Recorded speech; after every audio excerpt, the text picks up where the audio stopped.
Hello everyone, कैसे हैं आप सभी। Welcome to the channel. So today we are going to start our next session in the series of economy through 1400 plus MCQs. Now prior to this video already हमने यहाँ पे 10 chapters finish कर लिए हैं।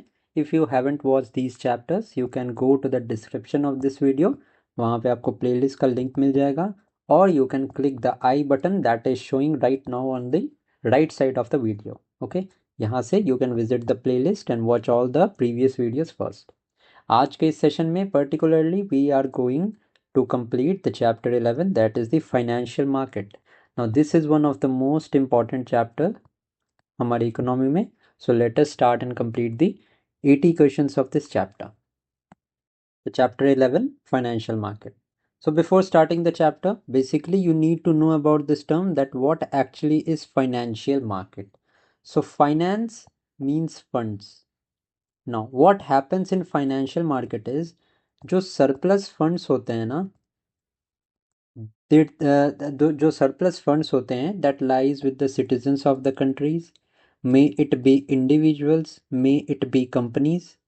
सो इस फाइनेंशियल मार्केट में क्या होता है कि ये जो सरप्लस फंड्स होते हैं या इनको हम सेविंग्स बोलते हैं, दीज सेविंग्स और the surplus funds are routed into the economy. ठीक है, एंड जो वेरियस कंपनीज हैं, वेरियस इंस्टीट्यूशन हैं जो अपने आप को एक्सपैंड कर रहे हैं एंड उनको फंड्स की ज़रूरत है, तो ये जो सरप्लस फंड्स हैं ये इन डेफिशिट कंपनीज को दिए जाते हैं। अब किस फॉर्म में दिए जाते हैं, तो शेयर्स, डिबेंचर, बॉन्ड्स। ठीक है, all of these are various. इसके अलावा भी short term and long term में बहुत सारे वेरियस वेज आर देयर जहाँ से सरप्लस फंड्स जो हैं इन डेफिशिट, जिन कंपनीज के पास स्कार्सिटी होती है फंड्स की, उन कंपनीज को ये पैसा दिया जाता है। Now this is what actually the financial market is. इस पूरे चैप्टर में हम डिफरेंट टाइप्स ऑफ फंड्स देखेंगे, कौन से फंड्स हैं, उनकी क्या फीचर्स है, क्या स्पेसिफिकेशंस हैं, all of this will see in this video. Now सबसे इंपॉर्टेंट यहाँ पे जो पॉइंट आपके लिए है कि फाइनेंशियल मार्केट का रेगुलेटर कौन है, तो ये है Security Exchange Board of India. Basically SEBI जो थी as an autonomous body, it was established in the year 1988, but it was made a statutory body under the SEBI act in the year 1992। एक point आपको ये ध्यान में रखना है about SEBI. ठीक है, अब हम स्टार्ट करते हैं क्वेश्चंस, एंड जैसे जैसे क्वेश्चंस आगे बढ़ेंगे I will tell you in detail about the various components of the financial market.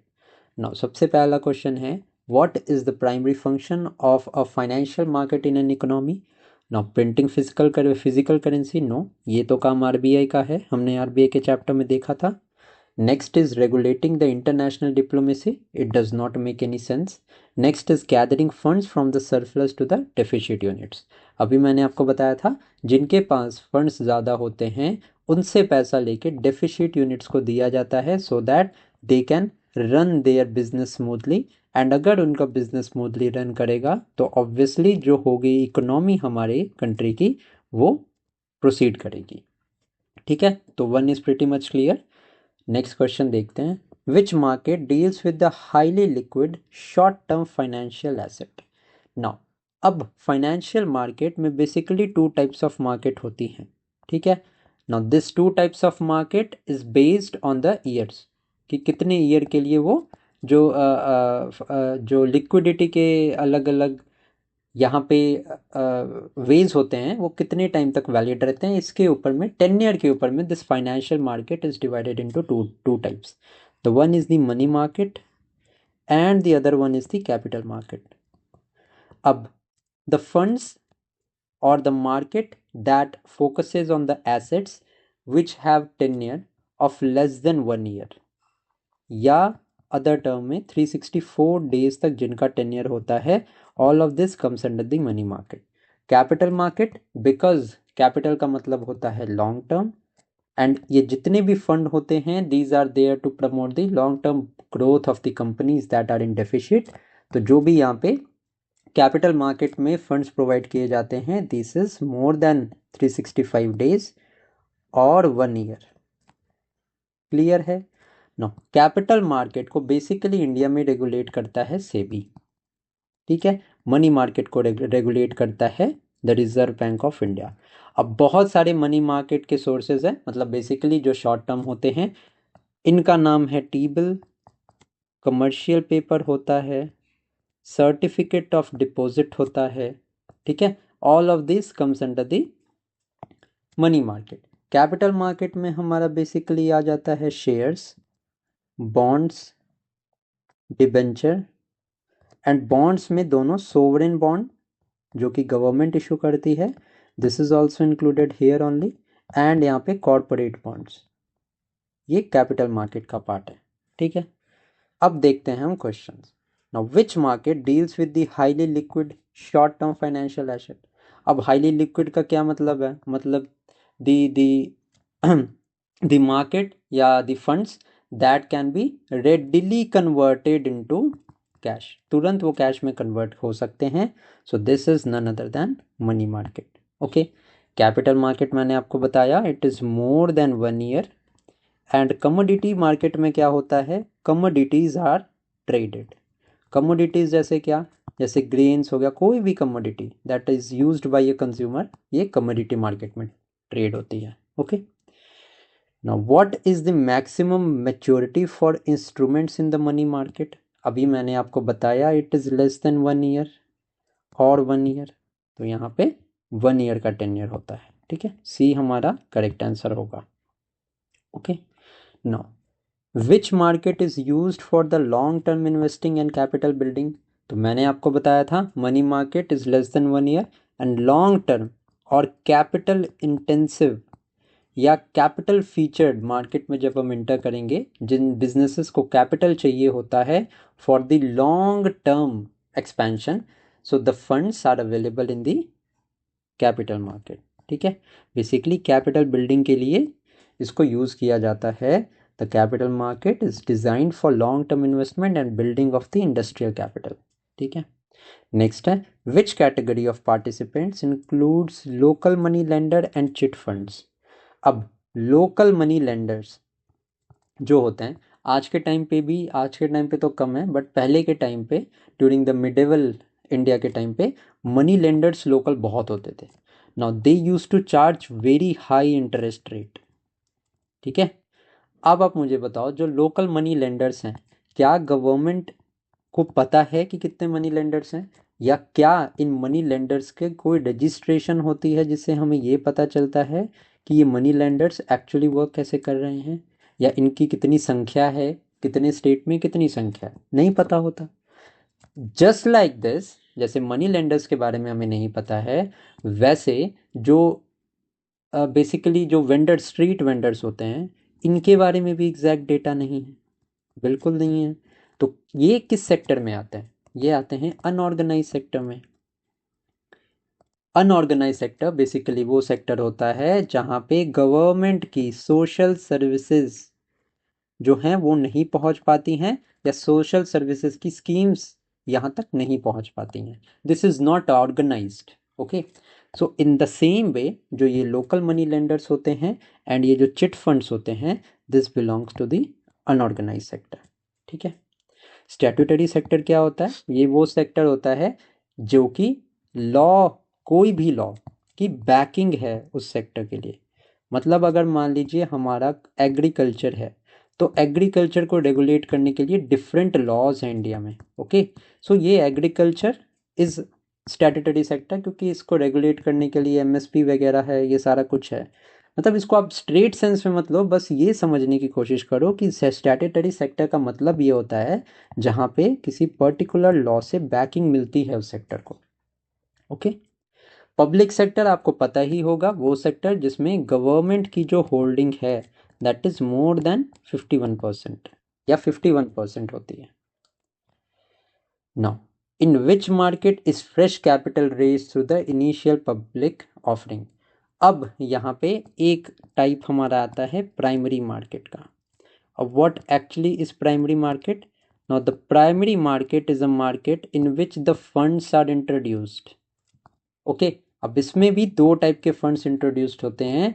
एक तो है IPO, that is the initial public offering, जब कोई कंपनी फर्स्ट टाइम अपने शेयर्स को इशू करती है या कोई कंपनी फर्स्ट टाइम मार्केट से पैसा उठाने की कोशिश करती है, this is the IPO.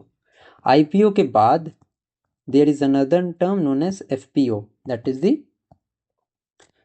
IPO हो गया हमारा initial public offering, that is the funds जो फर्स्ट टाइम के लिए इशू होते हैं। FPO is follow on. Follow on मतलब क्या, कि जब कोई कंपनी दोबारा शेयर को इशू करती है मार्केट में, this is the follow on public offer. Okay, and ये दोनों के दोनों आते हैं हमारे प्राइमरी मार्केट में। बस डिफरेंस ये है, इनिशियल पब्लिक ऑफरिंग में फर्स्ट टाइम जो पैसा कंपनी पिक करने की कोशिश करती है या शेयर्स को इशू करती है, this is the initial public offering. Okay, so this is a part of the primary market.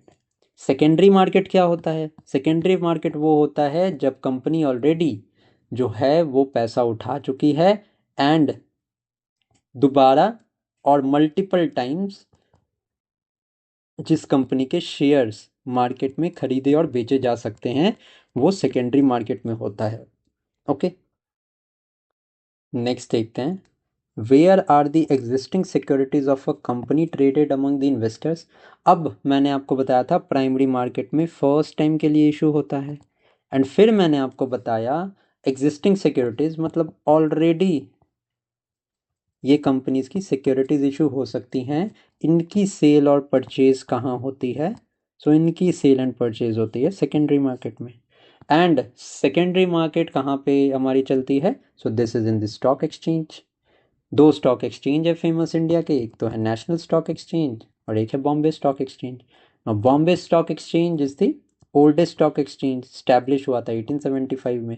ये एक इम्पॉर्टेंट फिगर है जो आपको पता होना चाहिए। ओके, नेक्स्ट देखते हैं, what is the interest rate on the interbank market for very short term funds called? now interbank market मतलब दो बैंक्स आपस में एक दूसरे को फंड्स दे रहे हैं, तो इस रेट को क्या बोलते हैं? This is known as the call money rate. Okay, now this rate fluctuates hourly based on the demand and supply of the short term interbank funds. now who sells the T bills on the behalf of central government? सबसे पहले तो treasury bill आपको पता होना चाहिए। This treasury bill जो होते हैं ये, this is issued by the RBI, reserve bank of India, on behalf of the central government. दूसरा पॉइंट आपको पता होना चाहिए, this is a short term security. मतलब क्या, कि 364 डेज तक का इसका टेन्यर होता है, 25,000 के मल्टीपल्स में ये इशू होती है।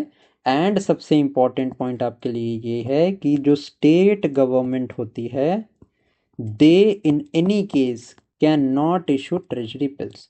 सो यहाँ से हमें क्या पता चला कि the treasury bills are only launched by the central government, and this treasury bill on behalf of the central government are issued by the Reserve Bank of India. ठीक है, now who sells the T bills on behalf of the central government? मैंने आपको बता दिया, this is the Reserve Bank of India. Next है, which of the following entities does not issue treasury bill? अभी मैंने बताया था कि स्टेट गवर्नमेंट्स जो होती हैं इंडिया से, ये इशू नहीं कर सकती हैं टी बिल्स। तो अब आपके माइंड में क्वेश्चन आ रहा होगा कि सेंट्रल गवर्नमेंट इशू कर सकती है, स्टेट गवर्नमेंट इशू नहीं कर सकती है। सो भैया, अगर स्टेट गवर्नमेंट के पास डेफिसिट है तो ये पैसा अपना कहाँ से लेके आएंगे? तो इनके लिए आरबीआई ने एक मेजर यहाँ पे एक अलग से मेजर लेके आया है RBI, which is known as WMA, that is ways and means advances. Okay, ये जो WMA होता है, this is to fund the short term credit requirements of the central government as well as the state government. ठीक है, सो ये WMA का भी question आपको मिलेगा अभी आगे जाके, मैंने आपको अभी इसको यहीं पे बता दिया। ठीक है, यहाँ पे कौन सी following entities can not issue the T bills? So the state government can absolutely not issue. हाँ, एक और चीज़ बतानी थी आपको, टी बिल्स जो होते हैं वो जनरली जो होते हैं वो डिस्काउंट पे इशू होते हैं। मतलब क्या, अभी बता रहा हूँ, डिस्काउंट पे इशू होते हैं। इट मीन्स दैट मान लेते हैं 100 रुपीज़ का ट्रेजरी बिल की फेस वैल्यू है, तो जब मार्केट में इसको इशू किया जाएगा ना, ये 95 के ऊपर इशू किया जाएगा, मतलब डिस्काउंटेड रेट पे, 5% के डिस्काउंट रेट पे लेट अस सपोज इसको इशू किया गया, तो ऐसे इसको इशू किया जाता है। एंड जब रिडीम किया जाता है टी बिल को, वो फेस वैल्यू पे ही किया जाता है, मतलब 100 रुपीज़ पे ही वो बिकेगा या रिडीम होगा, बट इशू वो डिस्काउंट पे किया जाता है। ठीक है, क्वेश्चन देखते हैं। T bills are issued at what price relative to their face value, so they are issued at a discount. Now which T bill maturity period it standard in the Indian money market. So मैंने आपको बताया था T bills जो होते हैं वो short term होते हैं। बेसिकली 4 टाइप्स के इशू होते हैं इंडिया में, 91 डेज, 182 डेज एंड 364। 3 टाइप्स के टी बिल इशू होते हैं, जिसमें कि सबसे ज़्यादा 182 डेज का टी बिल यहाँ पे इशू किया जाता है। समझ आ गया ये पॉइंट। नेक्स्ट देखते हैं, what distinguishes a cash management bill from a 91 day T bill. अब टी बिल हमने देखा 91 डेज का भी होता है, 182 डेज का भी होता है, 364 डेज का भी होता है। अब कैश मैनेजमेंट बिल भी इशू किया जाता है शॉर्ट टर्म मार्केट में, for which purpose, for fund shortage. किसी कंपनी को फंड चाहिए, तो फंड शॉर्टेज जो है वो कैश मैनेजमेंट बिल से मैनेज किया जाता है। बट डिफरेंस यही है कि कैश मैनेजमेंट बिल इज का जो टेन्यर होता है इज अंडर 91 डेज, हाल जबकि टी बिल्स का टेन्यर हमारा 91 डेज हो सकता है, 182 डेज हो सकता है एंड 364 डेज हो सकता है। क्लियर है। नेक्स्ट देखते हैं, what is the primary objective of ways and means advances.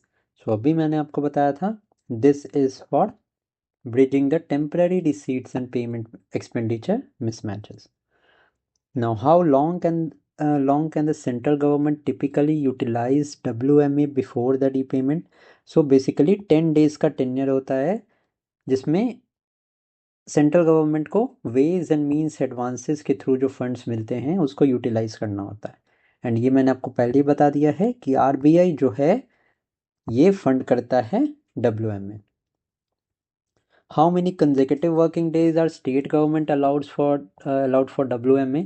So state governments के लिए 14 डेज के अंदर इनको यूटिलाइज करना होता है, एंड सेंट्रल गवर्नमेंट के लिए ये हमारा 10 डेज है। ओके, स्टेट गवर्नमेंट के लिए 14 डेज।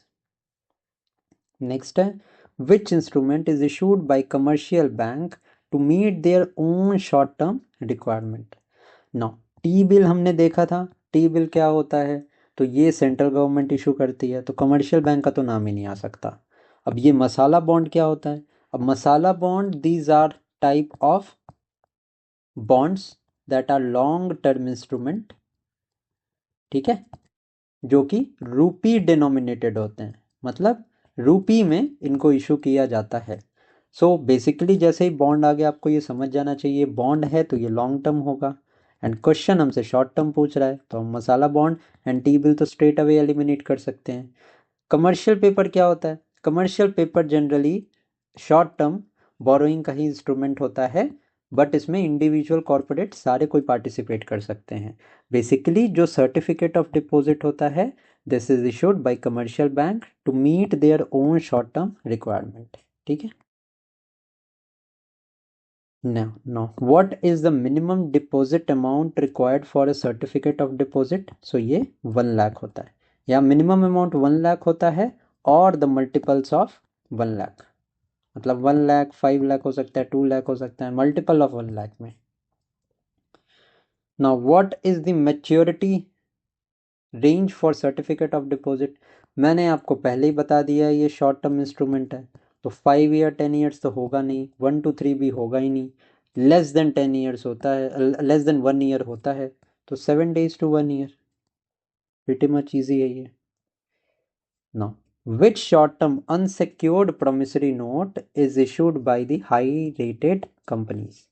Now, high-rated companies या प्राइमरी डीलर्स या फिनेंशियल इंस्टीट्यूशन जो short term unsecured promissory note issue करते हैं, this is known as the commercial paper. Okay, minimum amount क्या है अब कमर्शियल पेपर का जिसके लिए commercial paper can be issued? So ये है 25 lakhs. Now what is the maximum allowed period for a commercial bill? ये भी मैंने आपको बताया था, ये शॉर्ट टर्म होता है, शॉर्ट टर्म में भी 90 डेज का मैक्सिमम पीरियड होता है. Now which financial instrument represents a piece of ownership of the company? अब कंपनी इशू करती है दो तरीके से, पैसा मार्केट से वो पिक करती है. सबसे पहला तो है थ्रू शेयर्स एंड दूसरा है थ्रू डिबेंचर्स. अब बेसिक डिफरेंस क्या होता है between the share and debenture?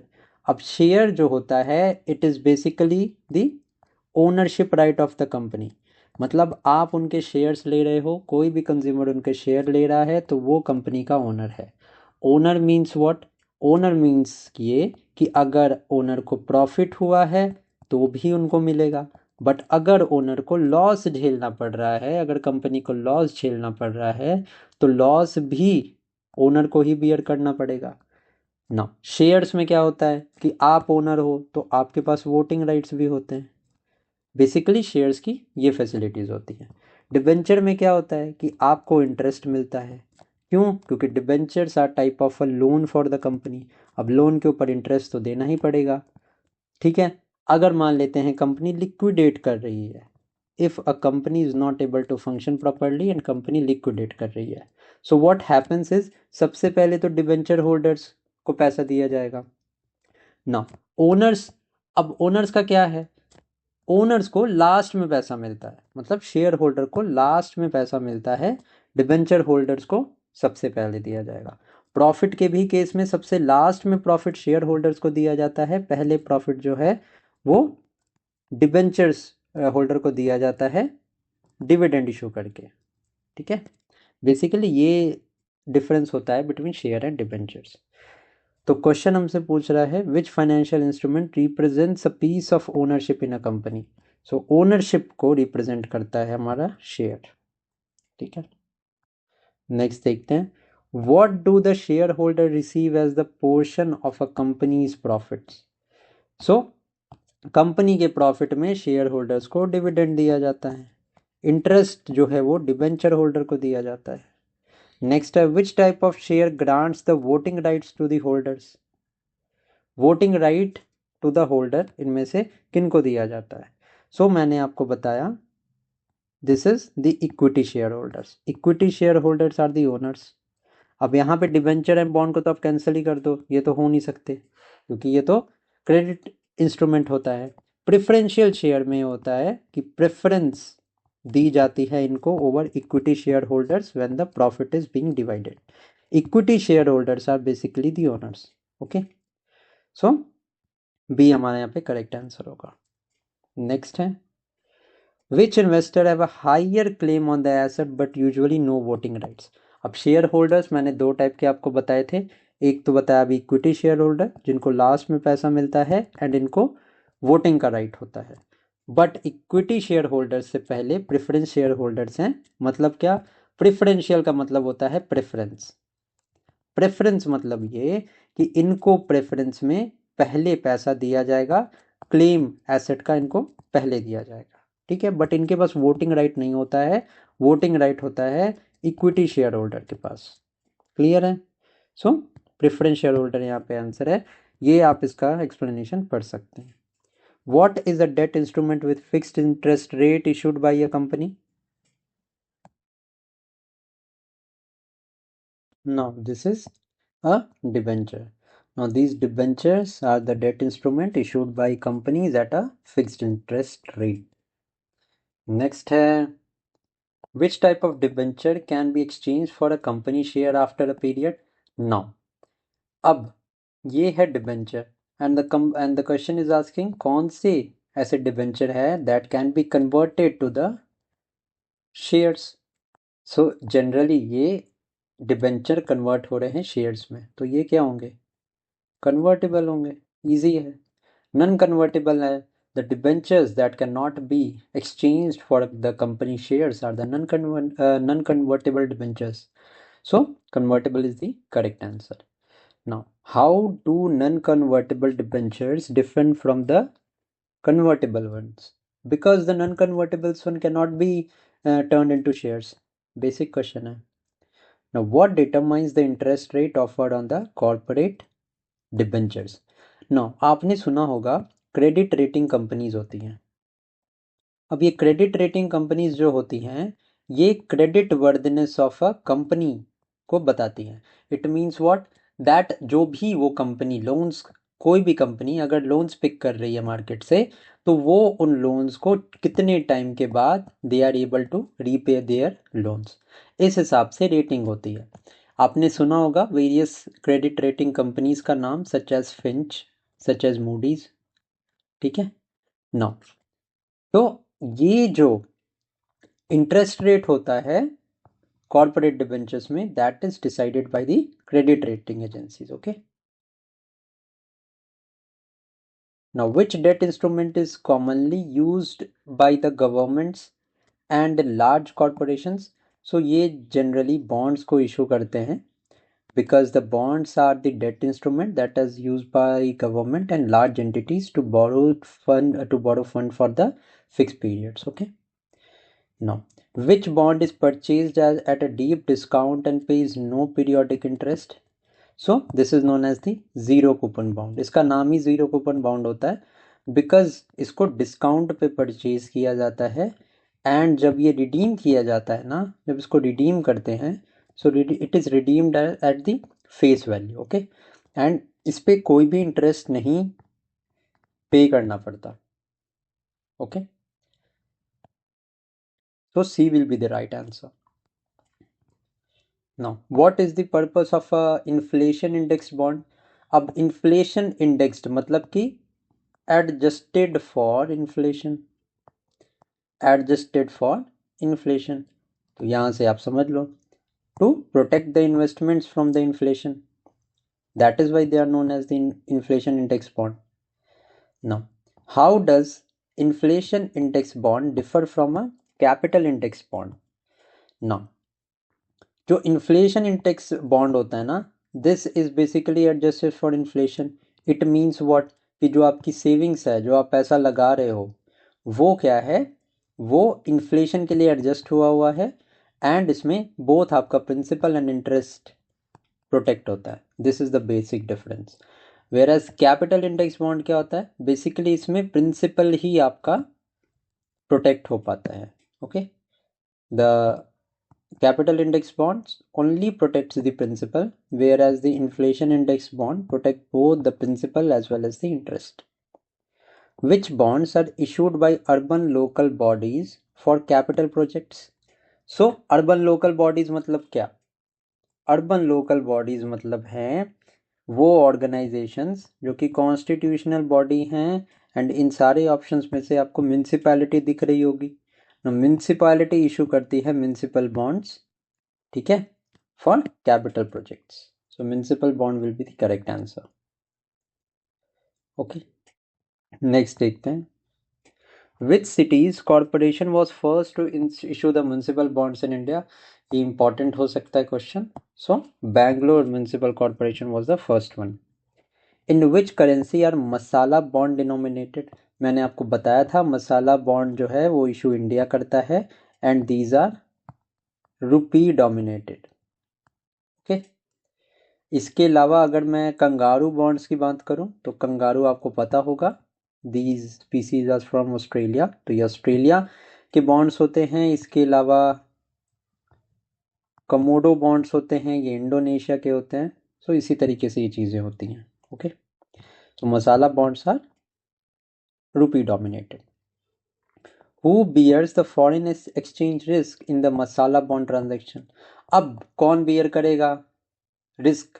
तो जो इन्वेस्ट कर रहा है वही तो करेगा ना. The investor bears the risk because the bond is in rupee. The foreign investor bear the risk of the currency fluctuations. Simple है. Now, next है हमारा who issues the sovereign gold bonds in India? Now, sovereign gold bond है जो India में, वो RBI issue करता है on behalf of the government. So RBI is the correct answer. Now, RBI issue the sovereign gold bond as an alternative to holding the fiscal gold. What is the tenure of the sovereign gold bond? So इनका tenure होता है 8 years का, but in bonds को का redemption किया जा सकता है आफ्टर 5 ईयर्स। ठीक है। What is the minimum denomination for an investment in the sovereign gold bond? So the minimum investment is 1 gram of gold. Now, which fund pools money from investor to invest in a diversified portfolio? अब जहां पे भी investor से पैसा उठाया जाता है to invest in the diversified portfolio, this is known as the mutual funds. Okay, mutual funds is the correct answer. Which mutual type of fund invest primarily in the company equities? तो equities में invest करना है तो obviously equity fund में investment होगी ज़्यादा। Next है what do debt mutual fund primarily invest इन? तो ये डेट पे, गवर्नमेंट सिक्योरिटीज पे, गवर्नमेंट सिक्योरिटीज एंड बॉन्ड्स में इन्वेस्टमेंट होती है यहाँ पे। बी हमारा करेक्ट है। नेक्स्ट है what fund invest in both bonds and equities in specific ratio? So equities पे इन्वेस्ट करने वाले को इक्विटी बॉन्ड बोलते हैं, बॉन्ड्स स्पेसिफिकली बॉन्ड्स में इन्वेस्टमेंट को बॉन्ड्स बोलते हैं, बॉन्ड्स म्यूचुअल फंड, एंड जो बॉन्ड्स एंड इक्विटी दोनों में इन्वेस्ट होता है that is known as the hybrid और balance fund. Next is money market mutual fund primarily invest in which specific instrument? तो मनी मार्केट का जो इंस्ट्रूमेंट होगा, अब मनी मार्केट मतलब क्या, लेस देन 1 ईयर, तो इन ऑप्शंस में से देखते हैं कौन सा है। रियल एस्टेट तो कैपिटल हो गया, फॉरेन करेंसी तो एक्सचेंज का पार्ट हो गया, तो सी डी हो नहीं सकता। टी बिल हमें पता है ये शॉर्ट टर्म इंस्ट्रूमेंट है। सो मनी मार्केट जो है म्यूचुअल फंड ये प्राइमरली इन्वेस्ट करते हैं ट्रेजरी बिल्स में। Next is which mutual fund type allows investors to claim deduction up to 1.5 lakh? So important है and this exemption is given under the income tax act 1961 80C section के अंदर। ठीक है। सो ये bonds का नाम होता है equity linked savings scheme. Next है what is a financial instrument whose values come from an underline asset? So जिन बॉन्ड्स को इशू किया जाता है पीछे उनके एसेट की किसी बैकिंग होती है, this is known as the derivatives. Now, derivatives derive their value from assets like share, bonds or commodities. Now, which body regulates the derivative market in India? So मैंने आपको शुरू में ही बताया था जो फिनेंशियल मार्केट होती है इसमें भी डेरिवेटिव्स मार्केट वगैरह जो होती है that is regulated by the security Exchange board. यहीं पे मैंने आपको एक और पॉइंट बताया था अबाउट द मनी मार्केट कि मनी मार्केट कौन कौन रेगुलेट करता है। सो मनी मार्केट का रेगुलेशन यहाँ पे आरबीआई करती है। ओके, नेक्स्ट देखते हैं which derivative is a customized contract to buy or sell an asset as a future date? तो फ्यूचर डेट पे कस्टमाइज कॉन्ट्रैक्ट को फॉरवर्ड बोला जाता है। अब फ्यूचर फॉरवर्ड से डिफर कैसे होता है? अब फॉरवर्ड क्या होता है? सो फॉरवर्ड यहाँ पे फ्यूचर क्या होता है? Futures are the standardize contracts that are traded on the exchange. ठीक है। फॉरवर्ड्स जो है वो एक्सचेंज स्टॉक एक्सचेंज में ट्रेड नहीं होते हैं, whereas futures and options की ट्रेडिंग आप कर सकते हो स्टॉक एक्सचेंज में। Now what gives a buyer right but not obligation to perform a contract? So this is option. Option में मतलब क्या होता है? जैसे A B C D option है तो आप ए को टिक भी कर सकते हो, बी को भी कर सकते हो, कोई ऑब्लिगेशन तो नहीं है ना कि ए को ही सेलेक्ट करना है, तो आपके पास ऑप्शंस हैं। तो वर्ड के मीनिंग से ही आपको ना मैक्सिमम चीज़ें यहाँ पे पता चल जाएंगी। Which option gives the buyer the right to buy an underlying asset? So this is known as the call options. बस से बेसिक से डेफिनेशंस आप ध्यान में रखना। ठीक है, आपको रेफरेंस पता होना चाहिए कि किस चीज़ के रिस्पेक्ट में इसको यूज़ किया जा रहा है। Now which option gives the buyer the right to sell an underlying asset? So this is the put option. Call option में बाई का ऑप्शन होता है, पुट ऑप्शन में क्या होता है? सेल का ऑप्शन होता है। What involves an exchange of pre-agreed cash flow between the two parties? So this is known as the swap. Swap का मतलब क्या? Exchange. exchanging interest rate, cash flows or currencies. Now, in which year was the Security Exchange Board of India SEBI established? So as SEBI मैंने बताया था 1988 में establish हुई थी and 1992 में statutory status दिया गया था SEBI को. Now, when did the SEBI receive the statutory status through the SEBI Act? 1992 में ये हुआ था. SEBI का हेडक्वार्टर किधर है? मुंबई में है, इंपॉर्टेंट है.